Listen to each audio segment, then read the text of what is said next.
तो toxic release हो गई है, रिव्यू भी हो गया है, आप लोगों ने हमारे चैनल पर देख ही लिया होगा रिव्यू।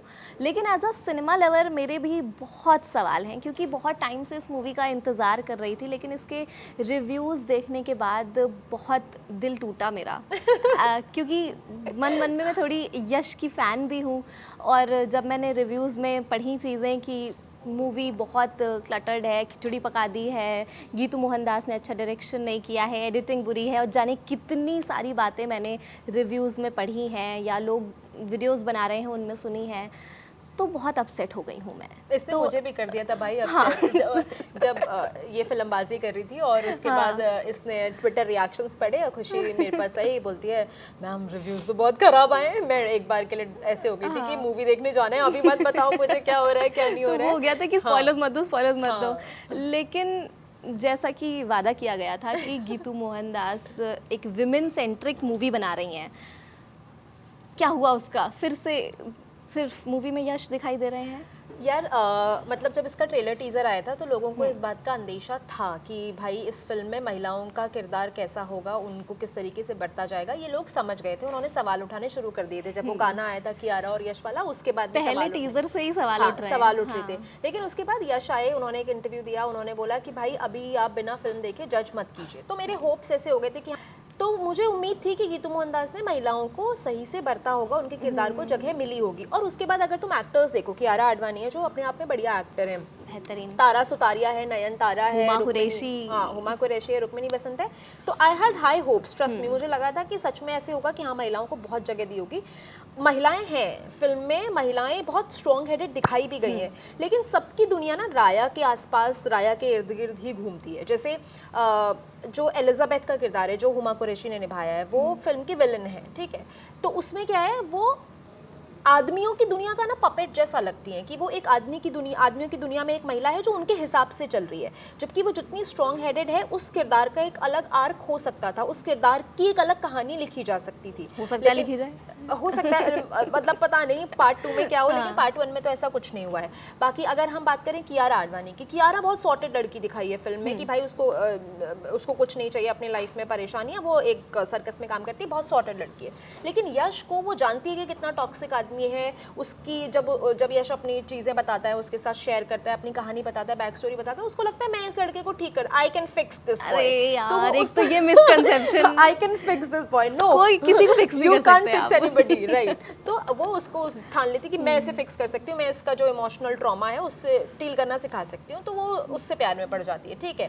फिर है तारा सुतारिया जो एकदम बहुत बड़े बिजनेसमैन गैंगस्टर की बेटी है, वो उसके प्यार में पड़ जाती हैं। फिर है रुक्मिणी वसंत, मुझे तो समझ नहीं आया रुक्मिणी वसंत का किरदार अगर नहीं भी होता ना इस फिल्म में तो भी मतलब मुझे नहीं लगता कहानी में कुछ असर होता, क्योंकि सिर्फ रुक्मिणी वसंत आती हैं और वो राया से शादी करने के लिए, मतलब वो राया को बोलती है आई लाइक यू, राया बोलता है कि जब तक मेरे साथ रह सकती हो तब तक रह लो टाइप की, जब तक मुझे झेल सकती हो तब तक मेरे साथ रह लो, and they ended up getting married. मतलब कुछ भी, तो अब तुम सोचो इसमें कहाँ है महिला किरदारों की एजेंसी, कहाँ है? कहीं नहीं है। बीइंग अ विमेन डायरेक्टर आप खुद से ही जगह दे सकती थी, लेकिन मुझे ऐसा लगता है ना कि एक बिजनेस विमेन भी तो हैं वो, तो उस हिसाब से सोचकर उन्होंने यश को यार मुझे जैसे मैं मूवी बना दी, लेकिन जब सिनेमा को इस तरह से नहीं करना चाहिए। जब ये फिल्म अनाउंस हुई थी 2023 में आई थिंक, हाँ, तो जब ये फिल्म अनाउंस हुई थी तो KGF 2 की सक्सेस के बाद लोगों को ये लगा था कि भाई अब जो है यश किसी बढ़िया मेगा ब्लॉकबस्टर डायरेक्टर, कमर्शियल फिल्में जो बनाता है उसके साथ काम करेंगे। लेकिन जब उन्होंने गीतू मोहनदास के साथ फिल्म साइन की थी तो लोगों को समझ नहीं आ रहा था, क्योंकि दोनों का जॉनरा बहुत अलग अलग है, उनकी फिल्म मेकिंग अलग है। और जो ऑफकोर्स यश की फिल्म है उसमें आप जानते हो स्टार वर्शिपिंग होती है, सारी फिल्में आप चाहे KGF देख लो, अब चाहे ये टॉक्सिक देख लो, स्टार वर्शिपिंग होती है। तो वो दोनों का जॉनरा बहुत अलग अलग है, लोग कंफ्यूज थे कि क्या होगा, लेकिन अगेन उनको गीतू मोहनदास से बहुत उम्मीदें थी। पर फिर क्या हुआ था, तुमने अगर ध्यान दिया तो बीच में खबरें आई थी कि यश गीतू मोहनदास की बहुत सारी चीज़ों से संतुष्ट नहीं थे, तो उन्होंने बहुत सारी चीज़ें घोस्ट डायरेक्ट की हैं, ऐसा खबरों में था।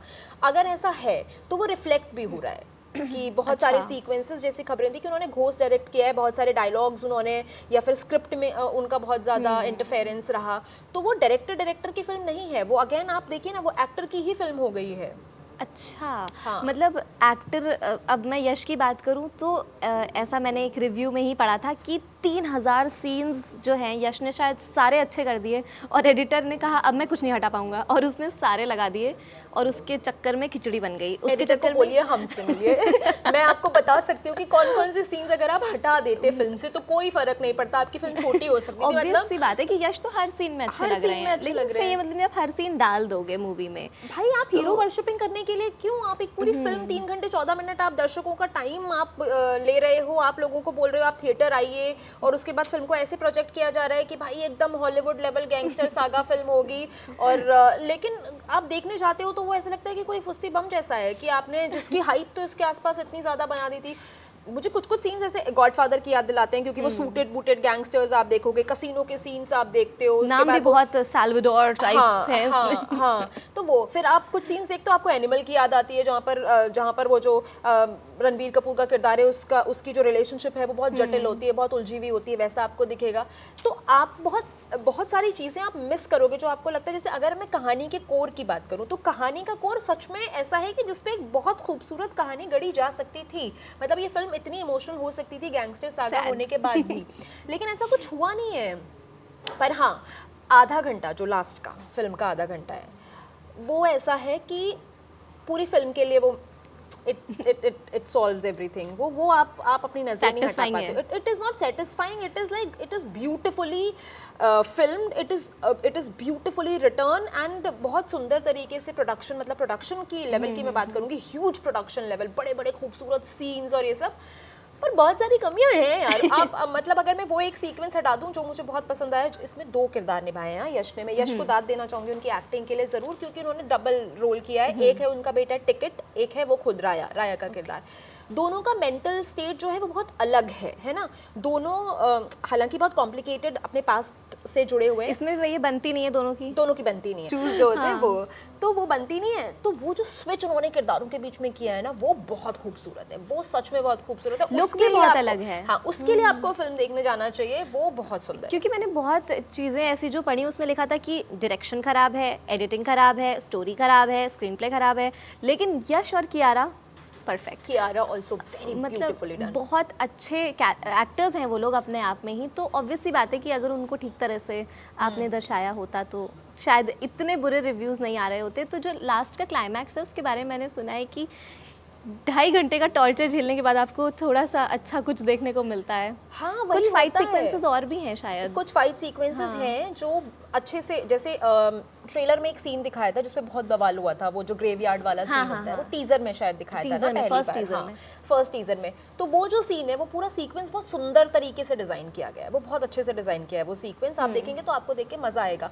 लेकिन आप खुद सोचो क्या है फिल्म में। अगर आप फिल्म का फर्स्ट हाफ की अगर मैं बात करूँ तो फिल्म में क्या है, वायलेंस है, उसके तब राया लड़ाई कर रहा है, लोगों को खून से मार रहा है, गोलियों से लोग उड़ा रहे हैं, उसके बाद लड़कियों के पास चला जा रहा है। मतलब एक टाइम ऐसा था तो की कनेक्शन का है। एग्जैक्टली, ऑडियंस उब गई थी, लोग बोर हो गए थे। जैसे मतलब मैंने देखा मेरी बगल की सीट में जो लोग बैठे थे, इंटरवल आते ही they were like thank God interval हो गया। सो ऐसे रिएक्शंस लोगों की तरफ से आ रहे थे। कितनी देर बाद इंटरवल आया? 1 घंटे 40 मिनट बाद। भाई इतने मेरे फोन की बैटरी नहीं थी तो मैं बार-बार देख रही थी कि इंटरवल कब आएगा। खत्म हो जाती है इतने में। हाँ, कई तो ये इस तरह की फिल्म इन्होंने बना दी है। पता नहीं सेकंड पार्ट भी इन्होंने, सेकंड पार्ट क्या आएगा? 3 घंटे की बना दी आपने।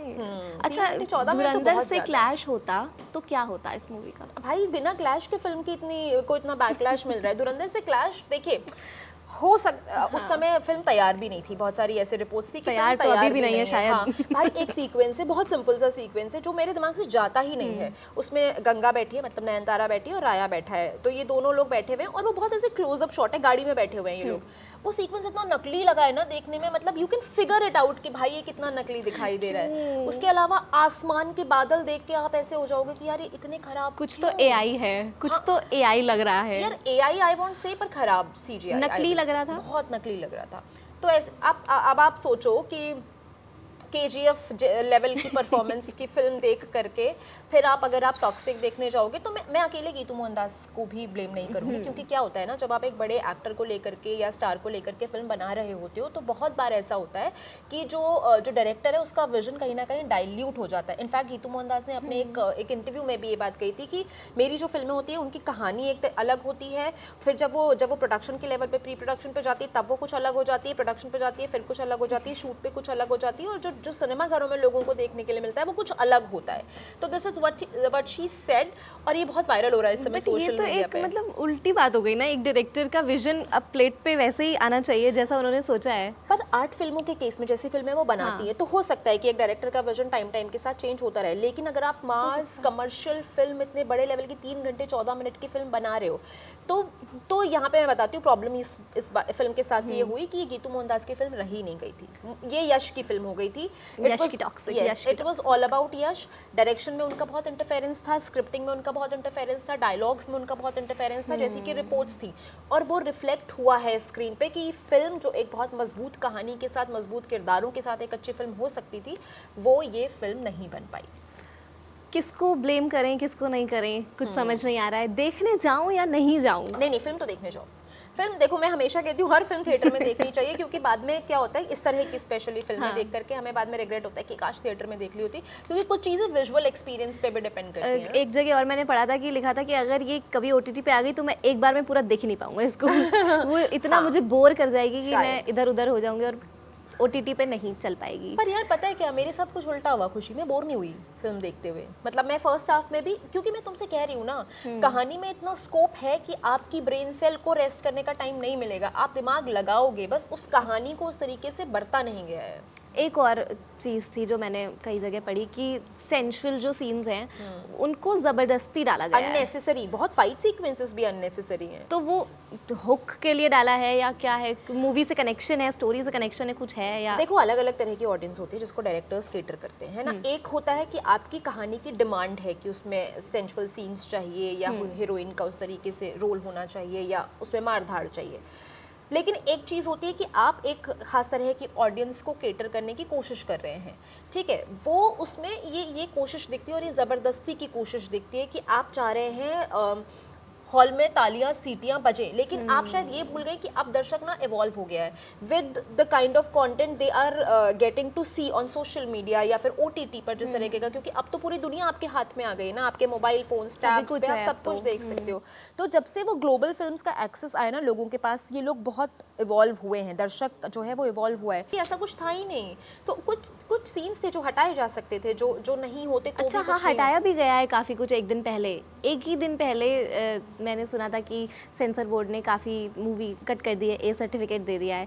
अगर ए सर्टिफिकेट दे ही दिया होता है तो फिर कट क्यों करते हैं यार?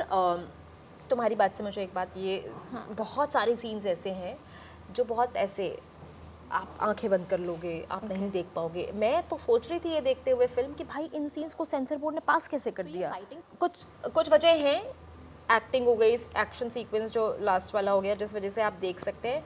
अगर आप चाहते हैं कि फिल्म स्किप करें तो उसकी भी कुछ वजह हो सकती है, क्योंकि फिल्म में ऐसा कुछ है नहीं जो आपको एक सिनेमा लवर जो आपको एक सिनेमा लवर के तौर पे कुछ खास दे करके जाएगा।